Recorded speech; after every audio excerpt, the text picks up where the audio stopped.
اب ہمیں یاد کیسے رہیں کہ کون سا واجب کہاں ہے، کیا ہے، کس طرح یاد رہے؟ تو آپ نماز کا تصور ذرا قائم کریں کہ آپ کیا کیا کرتے ہیں۔ جب یہ نماز کو سیکوینس کے ساتھ، ایک ترتیب کے ساتھ لے کر چلیں گے اور اس کی شرعی حیثیت آپ کو معلوم ہوگی تو آپ کو سمجھ آ جائے گا کہ یہ چیز واجب ہے، یہ نہیں چھوٹنی چاہیے، اگر یہ چھوٹے گی تو سجدہ سہو مجھے کرنا پڑے گا۔ تو ہم شروع کرتے ہیں اللہ اکبر سے، جس کو آپ تکبیر تحریمہ کہتے ہیں۔ تو تکبیر تحریمہ میں لفظ اللہ اکبر کہنا واجب ہوتا ہے۔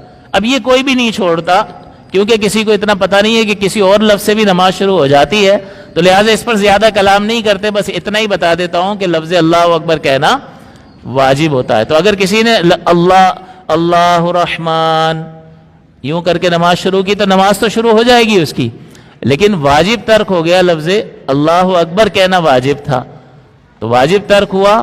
تو میں نے آپ کو بتایا کہ واجب ترک ہوگا تو عبادت کا وجود باقی رہے گا، تو عبادت تو شروع ہو گئی کہ اللہ تعالیٰ کی تعظیم پر مشتمل کوئی بھی کلمہ بول کر عبادت شروع کریں گے، نماز شروع ہو جائے گی۔ لیکن اللہ اکبر کا لفظ کہنا واجب ہے، لہٰذا اس کو چھوڑیں گے تو واجب ترک ہو جائے گا، لیکن ایسا ہوتا نہیں، ہماری عادت ہے، ہم کسی اور طرف جاتے ہی نہیں ہیں، لہٰذا اس پہ مزید پتہ چلا کلام کر لیا اور لوگوں نے پریکٹس شروع کر دی۔ تو بہرحال اللہ اکبر کہنا واجب ہے۔ اللہ اکبر کہنے کے بعد آپ کیا کرتے ہیں؟ ثنا پڑھتے ہیں۔ ثنا واجب نہیں ہے، لازم نہیں ہے، مستحب ہے، سنت مستحبہ ہے۔ اس کے بعد آپ تعوذ اور تسمیہ پڑھتے ہیں، یہ آپ قرات کرنے کے لیے پڑھتے ہیں۔ اس کے بعد آپ سورہ فاتحہ پڑھتے ہیں۔ اب سورہ فاتحہ پوری واجب ہے۔ جب میں پوری کا لفظ کہہ رہا ہوں تو اس کا مطلب یہ اس کا ایک ایک لفظ واجب ہے اور سات کی سات آیتیں واجب ہیں۔ اس کا مطلب یہ کوئی ایک لفظ چھوٹ گیا تو واجب ترک ہوا، ہو گیا۔ کوئی ایک آیت غلطی سے چھوٹ گئی تو واجب ترک ہوا، ہو گیا۔ تو اگر آیت اور دوسری چیز اس میں سورہ فاتحہ میں تین چیزوں کا خیال رکھنا ہے۔ پوری سے کیا مراد ہے؟ ایک ایک لفظ پڑھنا ہے اور ہر آیت پڑھنا واجب ہے۔ دوسرا، اس کو دہرائیں گے نہیں، اس کی تکرار نہیں کر سکتے کہ کسی نے 2 بار سورہ فاتحہ پڑھ لی تو جیسے ہی دوسری بار پڑھے گا تو نہ پڑھنا واجب ہے، پڑھ لے گا تو واجب کا ترک لازم آئے گا، لہٰذا سجدہ سہو کرنا پڑے گا۔ اگر غلطی سے پڑھ لی جان بوجھ کر تو پھر تو نماز دہرانی پڑے گی، لیکن اس نماز کو توڑ نہیں سکتا، میں نے پہلے عرض کر دیا، پورا کرنا ہوگا۔ تو سورہ فاتحہ پوری پڑھنا واجب ہے اور اس کو دوبارہ نہیں پڑھ سکتے، تکرار نہیں کر سکتے۔ اس کے بعد کیا کرتے ہیں ہم؟ کوئی سورت ملاتے ہیں، 3 آیتیں یا چھوٹی سورت جو ہے وہ 3 آیات کے برابر ہو، یا ایک بہت بڑی آیت ہو جو 3 چھوٹی آیات کے برابر ہو، جیسے آیت الکرسی ایک ہی آیت ہے لیکن بہت بڑی آیت مبارکہ ہے نا، تو وہ اگر ایک ہی آیت پڑھیں گے اتنی بڑی ہے کہ چھوٹی 3 آیات سے بھی بڑی ہے، چھوٹی سورت سے بھی بڑی ہے، سورہ کوثر اور سورہ والعصر سے بھی آیت الکرسی بڑی ہے، لیکن ہے ایک آیت، تو یہ کافی ہوگی۔ تو اب آپ سورت ملاتے ہیں، تو اب آپ نے سورہ فاتحہ پڑھی اور اب آپ کو سورت ملانی ہے، تو سورہ فاتحہ کے بعد آپ گیپ نہیں کر سکتے، یہ واجب ہے کہ فوراً سورت ملائیں گے۔ تو اگر فوراً نہیں ملایا اور دیر لگائی، کتنی دیر لگائی؟ 3 سبحان اللہ کی مقدار۔ کون سی سورت پڑھوں؟ بھائی پہلے سوچ کے داخل ہونا چاہیے تھا، 2 صورتیں منتخب کر لیا کریں، 4 رکعت کی نماز میں بھی 2 صورتیں پڑھیں تاکہ بھولیں گے ہی نہیں کبھی۔ 2 صورتوں میں ترتیب ضروری ہوتی ہے، ہر 2 رکعت میں صورتوں کی ترتیب ضروری ہوتی ہے۔ تو آپ سورہ فیل اور لیلاف قریش، سورہ قریش آپ نے منتخب کی کہ بھئی میں یہ پڑھوں گا، تو بس آپ وہ 2 صورتیں پڑھیں، پھر اگلی 2 رکعت میں پھر دوبارہ الم ترا اور لیلاف قریش پڑھ لیں، تو بھولیں گے نہیں کہ کون سی رکعت چل رہی ہے۔ کیونکہ اگر آپ الم ترا پڑھ رہے ہوں، آپ سوچیں کہ پچھلی میں کون سی پڑھی تھی، لیلاف قریش پڑھی تھی، اس کا مطلب یہ ہوا کہ پہلی میں الم ترا پڑھی تھی، یہ تیسری ہے، یاد آ جائے گا۔ ورنہ وہ الگ الگ صورتیں پڑھیں گے تو پھر یاد کرنا مشکل ہو جائے گا۔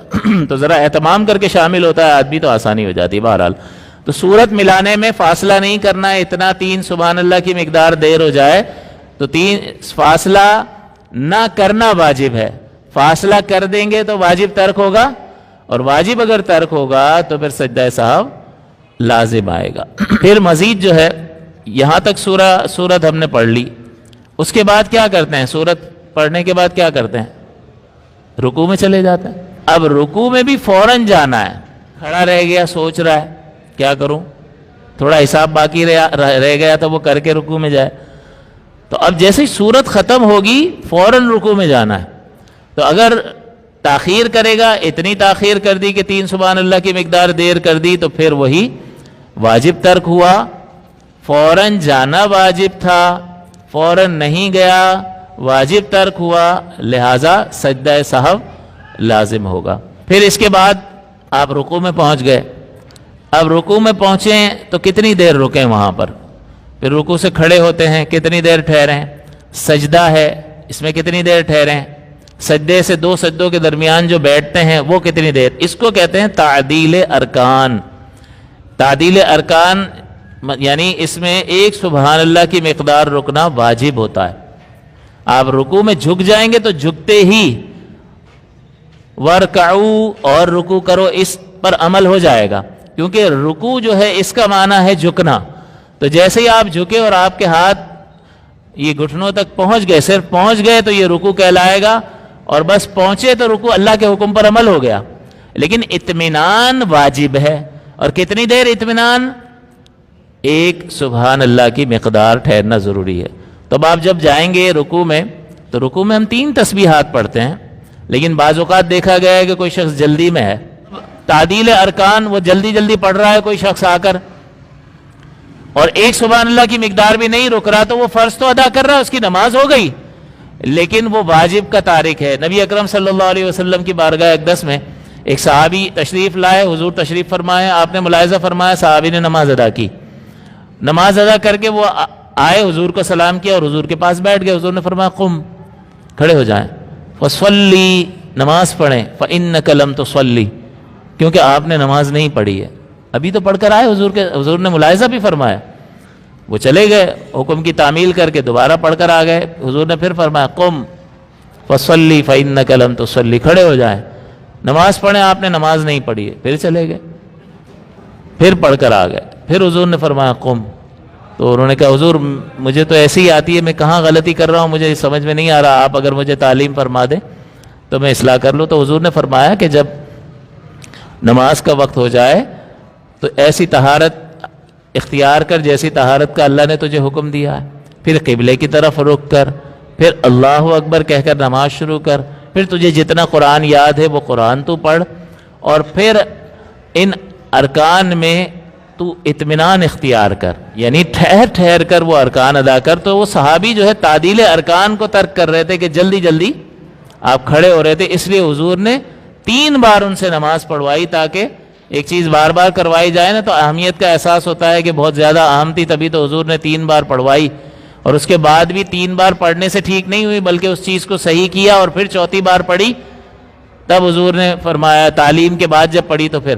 تو اس لیے آپ رکوع میں، رکوع سے کھڑا ہونے کے بعد 2 سجدوں کے درمیان اس میں تعدیل ضروری ہے، یعنی 1 سبحان اللہ کی مقدار ٹھہرنا واجب ہے. تو کوئی نہیں ٹھہرا اور جلدی سے کھڑا ہو گیا تو وہ واجب کو ترک کر رہا ہے، اور جان بوجھ کر ایسا کر رہا ہے، عادت ہے، تو اس کا مطلب یہ ہے کہ اس کی تو نماز ساری واجب الاعادہ ہو رہی ہے، یہ تو سجدہ سہو سے بھی ٹھیک نہیں ہوگی. لہٰذا اطمینان قائم رکھنا چاہیے، یعنی یہ تعدیل ارکان واجب ہے، اور واجب کا ترک کرنا وہ نماز کو یا تو واجب الاعادہ بنا دے گا یا نماز میں سجدہ سہو کرنا ضروری ہوگا.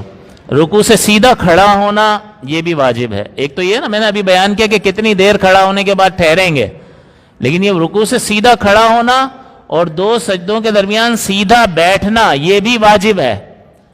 اب وہ کتنی تیزی دکھا رہے ہوتے ہیں کہ گیا اور صحیح طریقے سے آیا بھی نہیں اور اگلے سجدے میں چلا گیا.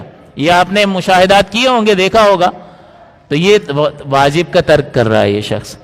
تو یہ واجب کا ترک اگر عادت ہے تو گویا کہ جان بوجھ کے کر رہا ہے، اور جان بوجھ کے کرے گا تو پھر نماز واجب الاعادہ ہوگی.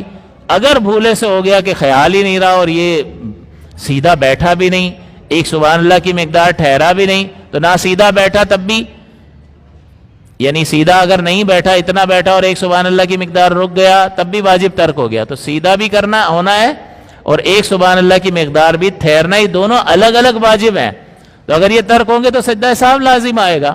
تو اس چیز کا خیال ہمیں رکھنا چاہیے. ہم بعض اوقات بہت تیزی کے ساتھ یہ چیزیں خاص کر یہ سجدوں کے درمیان ہوتا ہے، تیزی کے ساتھ اٹھیں گے اور ابھی پوری طرح سیدھے بیٹھیں گے نہیں اور اگلے سجدے کی طرف چلے جائیں گے، تو ہمیں غیر محسوس طریقے سے ہم یہ سمجھ رہے ہوتے ہیں ہماری نماز بالکل ٹھیک ہے، واجبات پورے ہم ادا کر رہے ہیں، لیکن بعض واجبات تو ہمیں پتہ ہی نہیں ہوتے، تو پھر ادا کیا کریں گے؟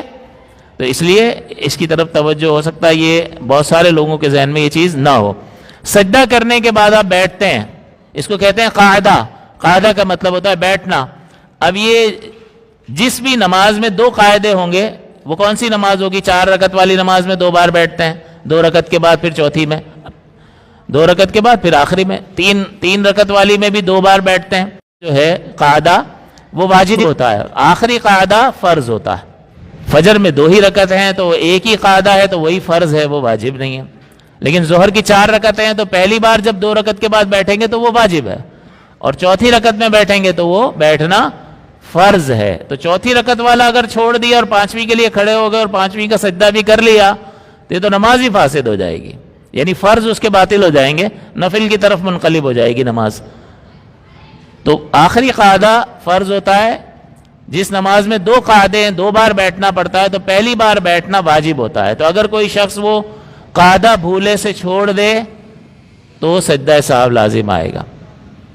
پھر قاعدے میں آپ کرتے کیا ہیں؟ اتحیات پڑھتے ہیں۔ اتحیات کو تشہد کہتے ہیں۔ تشہد پورا پڑھنا واجب ہے۔ تو قاعدے میں بیٹھنا واجب ہے کتنی دیر؟ تشہد کی مقدار بیٹھنا واجب ہے، جتنی دیر میں تشہد پڑھ لی جائے اتنی، اور پھر تشہد پڑھنا واجب ہے۔ تو تشہد کا مطلب اتحیات کا ایک ایک لفظ پڑھنا واجب ہے۔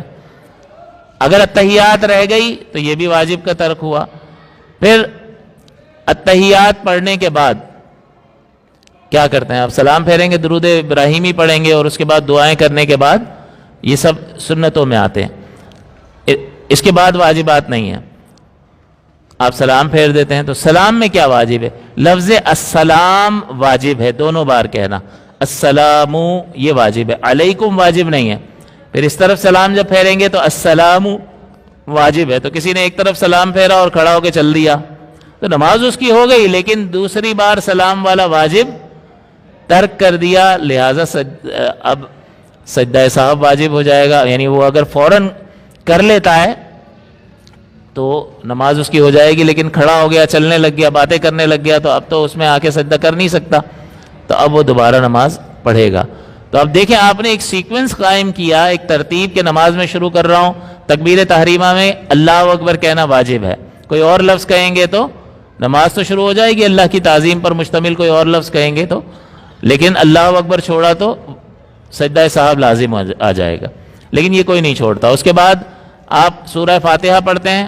سورہ فاتحہ پوری کی پوری پڑھنا واجب ہے، اور اس کو 2 بار نہیں پڑھ سکتے، تکرار کریں گے تو ترک واجب ہوگا۔ پھر آپ سورت ملاتے ہیں۔ سورت ملانا بھی واجب ہے، لیکن سورہ فاتحہ کے فوراً بعد ملانا واجب ہے۔ اگر اس میں فاصلہ کریں گے تو فاصلہ نہ کرنا واجب ہے، کریں گے تو واجب ترک ہو جائے گا، لہٰذا سجدہ سہو لازم ہو جائے گا۔ اتنی دیر سوچتا رہا، 3 سبحان اللہ کی مقدار خاموش رہا، اور پھر اس کو یاد آئے کہ کون سی سورت، کوئی بھی سورت فوراً پڑھ لو۔ سورہ اخلاص تو سب کو یاد ہوتی ہے، سورہ اخلاص پڑھ لو، تو کوئی بھی سورت پڑھ لیں۔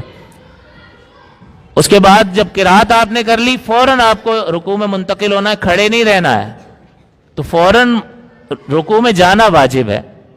اگر دیر لگائیں گے تو واجب ترک ہو جائے گا، اور واجب ترک ہوگا تو پھر وہی سجدہ سہو، اور پھر اس کے بعد آپ رکوع میں جا رہے ہیں، رکوع تو فرض ہے، اور اس کے بعد کتنی دیر ٹھہرنا واجب ہے؟ تعدیل ارکان، 1 سبحان اللہ کی مقدار۔ اسی طرح رکوع سے کھڑے ہوں گے، کمر بھی سیدھی کرنا واجب، بالکل سیدھے کھڑے ہونا واجب، اور 1 سبحان اللہ کی مقدار ٹھہرنا واجب۔ پھر سجدے میں جائیں گے، 1 سبحان اللہ کی مقدار ٹھہرنا واجب۔ ہم 3 تسبیح کرتے ہیں تو 1 سبحان اللہ ہو ہی جاتا ہے۔ پھر سجدے سے جب اٹھیں گے تو اس میں ہم جلدی مچاتے ہیں، سجدے سے بیٹھیں گے، 1 سبحان اللہ کی مقدار رکیں گے، بالکل پیٹھ سیدھی کریں گے، اور سبحان اللہ کی مقدار رکیں گے، اور اس کے بعد یہ بھی واجب ہے، یہ ترک ہوگا تو واجب گویا کہ ترک ہو جائے گا۔